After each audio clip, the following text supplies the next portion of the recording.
Hi guys, good morning to all of you. तो चलिए, इससे पहले के सेशन में हम लोग वेक्टर का जितने सारे ऑपरेशन था हम लोग कंप्लीट कर चुके थे। इस सेशन में हम लोग वेक्टर का जो डॉट प्रोडक्ट है, जिसको स्केलर प्रोडक्ट भी बोला जाता है, उसके बारे में हम लोग डिस्कस करने वाले हैं कि आखिर वेक्टर का डॉट प्रोडक्ट होता क्या है, इसमें क्या क्या कंडीशन फुलफ़िल होते हैं, इस सारी चीज़ के बारे में इसमें डिस्कस करने वाले हैं। तो बने रहिए इस वीडियो के साथ और देखते रहिए कि डॉट प्रोडक्ट होता क्या है और इसमें ऑर्थोगोनल वेक्टर में डॉट प्रोडक्ट कैसे होता है, इसमें वैल्यू क्या निकलता है, ये सारी चीज़ पे डिस्कस करने वाले हैं। तो dot product of two vectors क्या कहता है कि मान लीजिए आपके पास दो वेक्टर इस तरह से दे रखा है। मान लीजिए ये एक वेक्टर है ए ओ ए और ये एक वेक्टर है बी, जिसका पोजीशन वेक्टर आपका बी है। इस तरह से दो वेक्टर हम मान लेते हैं।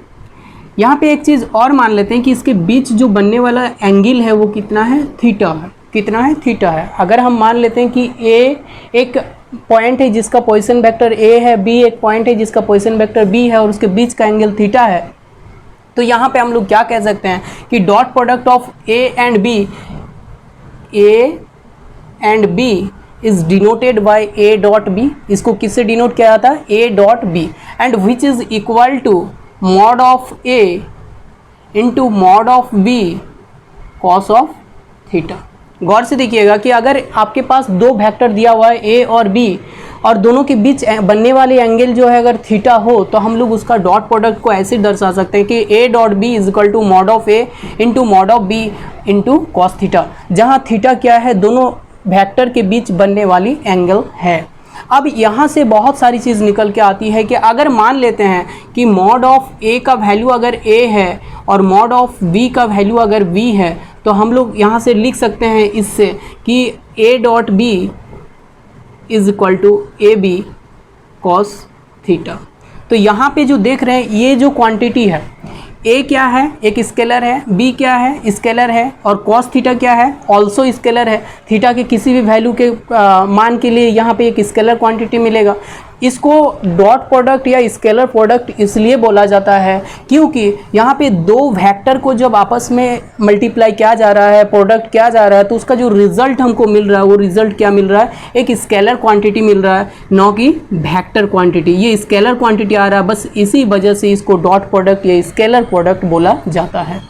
अब ये scalar product of two vector यहाँ पे आ रहा है, तो हम लोग थीटा का अलग अलग वैल्यू लेके यहाँ पे देख सकते हैं कि थीटा का किस वैल्यू के लिए इसका वैल्यू क्या होगा, थीटा के 0 डिग्री पे क्या होगा, 90 डिग्री पे क्या होगा। ये 2-3 केसेस पे हम लोग डिस्कस अगर करेंगे, तो अगर मान लेते हैं कि थीटा इक्वल टू 0 डिग्री, सबसे पहले हम लोग बात करते हैं कि थीटा इक्वल टू 0 डिग्री कहने का मतलब है ये जो वेक्टर है आपका बी, ए भी इसी पे अगर कोइंसिडेंट हो, इसी पे अगर ए और बी दोनों हो, तो इसके बीच जो एंगल बनेगा कितना बनेगा, थीटा डिग्री बनेगा। तो ऐसे सिचुएशन में ए डॉट बी अगर निकालेंगे तो a dot b is equal to, देखिए यहाँ पे a b cos of 0 degree which is equal to a b. मतलब कह सकते हैं कि अगर दोनों कोइंसिडेंट हो या फिर कोलिनियर हो, तो यहाँ पे हम लोग कह सकते हैं कि दोनों का जो डॉट प्रोडक्ट होता है वो दोनों को मैग्नीट्यूड के गुणनफल के बराबर होता है। ये भी क्या है, ए का मैग्नीट्यूड है, बी का मैग्नीट्यूड है, दोनों को गुणनफल के बराबर होता है।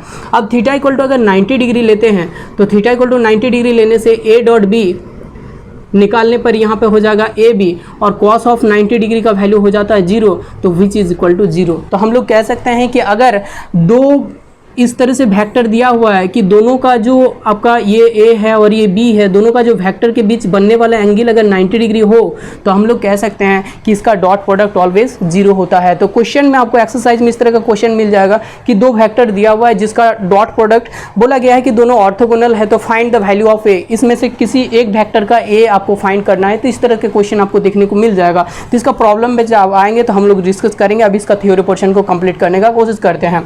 इसी तरह से थीटा इक्वल टू अगर 180 डिग्री लेते हैं, तो यहाँ पे देखिए कॉस ऑफ 180 का वैल्यू माइनस होता है, तो यहाँ पे a dot b is equal to a b और -1 which is equal to minus of a b होता है। मतलब हम कह सकते हैं कि अगर दोनों के बीच का एंगल यदि 90 डिग्री हो, सॉरी 180 डिग्री हो, मतलब ये बी का डायरेक्शन हो जबकि ये ए का डायरेक्शन हो, तो हम कह सकते हैं कि यहाँ पे अगर उसका डॉट प्रोडक्ट निकाला जाए तो उसका जो वैल्यू होगा उसका मैग्नीट्यूड का गुणनफल के नेगेटिव के बराबर होगा। अब ये तो था आपका एक वेक्टर का डॉट प्रोडक्ट, लेकिन हम लोग अगर डिस्कस करेंगे कि जो यूनिट वेक्टर होता है, जैसे कि हम लोग डिस्कस किए थे कि यूनिट वेक्टर क्या होता है, आई कैप, जे कैप और के कैप, जिसको हम लोग मानते हैं कि ये तीन एक्सिस को रिप्रेजेंट करता है। हम लोग मान लेते हैं कि ये एक्स एक्सिस को रिप्रेजेंट करने वाला, ये एक्स एक्सिस की डायरेक्शन में जो यूनिट वेक्टर है वो आई कैप है, वाई एक्सिस की डायरेक्शन में जो यूनिट वेक्टर वो जे कैप है, और जेड एक्सिस के डायरेक्शन में जो यूनिट वेक्टर है वो के कैप अगर इस तरह से दिया हुआ है तो यहाँ पे भी हम लोग इसका रिलेशन निकाल सकते हैं। और ये रिलेशन आपके लिए बहुत ही यूजेबल होगा,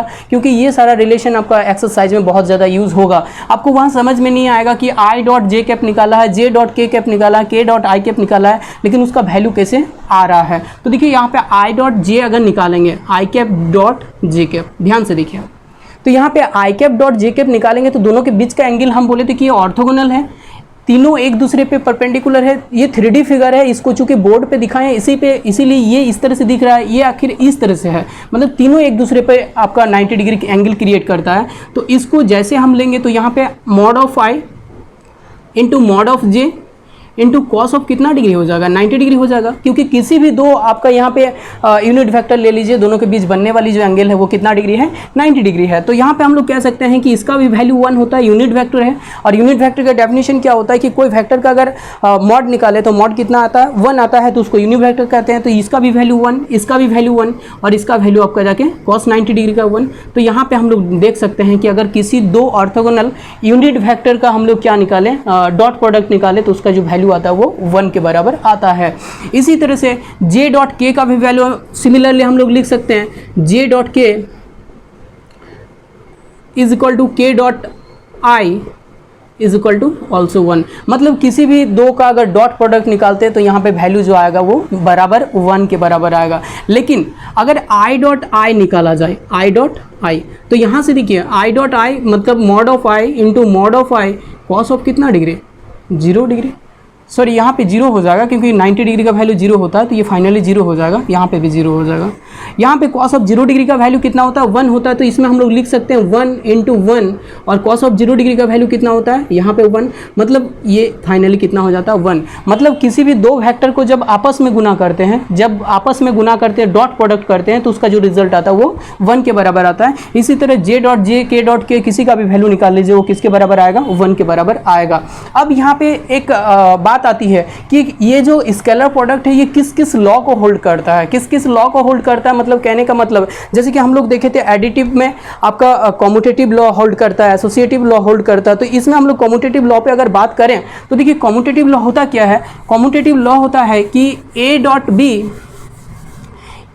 बी इज इक्वल टू अगर बी डॉट ए हो तो हम लोग कहेंगे कि ये कॉम्यूटेटिव लॉ होल्ड कर रहा है। तो देखिए ए डॉट बी का जो वैल्यू आया क्या है, ए बी कॉस थीटा, और ये जो वैल्यू आया ये कौन सा वैल्यू है, स्केलर वैल्यू आया। स्केलर वैल्यू मतलब क्या होता है, इसमें डायरेक्शन नहीं है लेकिन मैग्नीट्यूड है, यही ना। स्केलर वैल्यू मतलब यही होता है कि इसका मैग्नीट्यूड नहीं है लेकिन डायरेक्शन नहीं है। तो यहाँ पे अगर बी ए निकाले तो बी डॉट ए, तो यहाँ पे भी उसी तरह से आ जाएगा बी ए कॉस थीटा आएगा। और बताइए कि b और a दोनों क्या है, स्केलर क्वांटिटी है। स्केलर क्वांटिटी जैसे 2 और 3 ले लेते हैं तो 2 इंटू 3 या 3 इंटू 2 दोनों में निकालेंगे तो दोनों में कुछ अंतर आएगा, बिल्कुल नहीं। यहाँ पे चूंकि डायरेक्शन नहीं है इसीलिए इसका कोई वैल्यू में चेंज नहीं आएगा। तो हम लोग कह सकते हैं कि ये दोनों वैल्यू क्या है, इक्वल है, अर्थात ये a dot b is equal to b dot a होगा। तो यहाँ पे हम कह सकते हैं कि जो स्केलर प्रोडक्ट है या डॉट प्रोडक्ट है ये कॉम्यूटेटिव लॉ को होल्ड करता है। अब हम लोग देखेंगे कि इसमें सवाल कैसे पूछा जाता है, दो वेक्टर का हम लोग कॉम्यूटेटिव डॉट प्रोडक्ट निकालते कैसे हैं। तो हम लोग सबसे पहले देखिए यहाँ पे क्वेश्चन ऐसे दिया हुआ रहेगा कि मान लीजिए आपके पास एक वेक्टर इस तरह से a इज इक्वल टू मान लीजिए 2 I cap plus 3 J cap plus 4 के कैप है, और b एक वेक्टर है जिसका वैल्यू है 4 के कैप माइनस 2 जे कैप और प्लस 7 के कैप। रैंडमली कोई भी एक एग्जांपल हम ले लिए।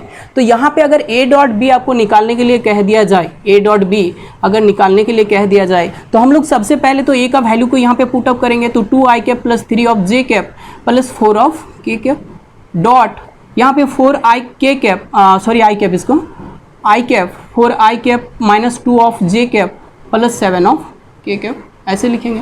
अब देखिए दोनों को जब डॉट प्रोडक्ट करते हैं तो आखिर यहाँ पे हम लोग कैसे सॉल्व करते हैं। तो यहाँ पे हम लोग देखिए इसका मैग्नीट्यूड निकाल के फिर कॉस ऑफ थीटा करके बना सकते हैं। चूंकि यहाँ पे दो वेक्टर जो दिया हुआ है दोनों के बीच का जो एंगल है उसका जिक्र यहाँ पे नहीं किया गया है। यहाँ पे कहीं देख रहे हैं कि एंगल क्या है, एंगल के बारे में कुछ नहीं कहा गया। तो वैसे सारे सिचुएशन में हम लोग करते क्या है कि जैसे यहाँ पे आई कैप का कॉफिशिएंट है, यहाँ पे जो आई कैप का कोफिशिएंट है दोनों को आपस में गुना करते हैं। फिर से आई कैप का कोफिशिएंट को आई कैप का कोफिशिएंट के साथ, जे कैप का कोफिशिएंट को जे कैप के कोफिशिएंट के साथ, के कैप के कोफिशिएंट को के कैप के कोफिशिएंट के साथ गुना करके आपस में जोड़ते हैं, तो जो रिजल्ट आता है वो मेरा आंसर होता है। तो देखिए 2 इंटू 4, तो इसको 2 इंटू 4 लिखेंगे, प्लस 3 इंटू -2, तो 3 इंटू आपका -2 ऐसा हो जाएगा, प्लस 4 इंटू 7 ऐसा हो जाएगा। अब इसको सॉल्व करेंगे तो ये 6 हो जाएगा, 8 हो जाएगा, प्लस 3 2 जा -6 हो जाएगा, तो यहाँ पे -6 और प्लस 4 7 जा 28, तो यहाँ से 2 बचेगा, 28 मतलब 30। जो a डॉट b का जो वैल्यू आ गया वो क्या आ गया आपका 30 आ गया। अब a डॉट b का वैल्यू 30 आ गया, आपको इसमें पूछा जाएगा कि a डॉट b का वैल्यू 30 आया तो बताइए इसके बीच का एंगल कितना है। तो सबसे पहले तो हम लोग a डॉट b निकालेंगे, फिर एंगल। तो देखिए हम लोग a डॉट b निकाले थे, इक्वल टू क्या आया था, mod of a into mod of b cos of theta, यही ना निकाले थे, ये आया था।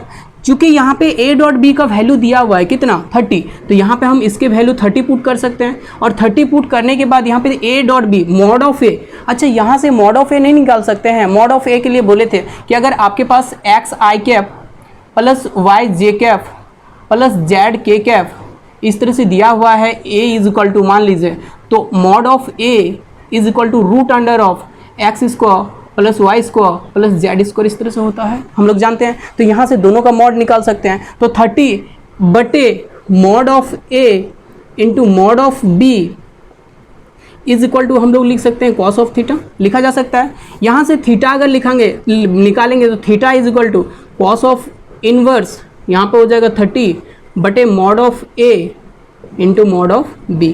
तो इस तरह से आपका क्वेश्चन अगर दिया हुआ है, दो वेक्टर है, तो दोनों वेक्टर में से आप दोनों का क्या कर सकते हैं, डॉट प्रोडक्ट निकाल सकते हैं। डॉट प्रोडक्ट निकालने के बाद दोनों के बीच में जो एंगल बन रहा है वो एंगल भी आप निकाल सकते हैं। तो चलिए अब मिलते हैं नेक्स्ट वीडियो में, और बने रहिए हमारे चैनल के साथ। तब तक के लिए बाय, टेक केयर।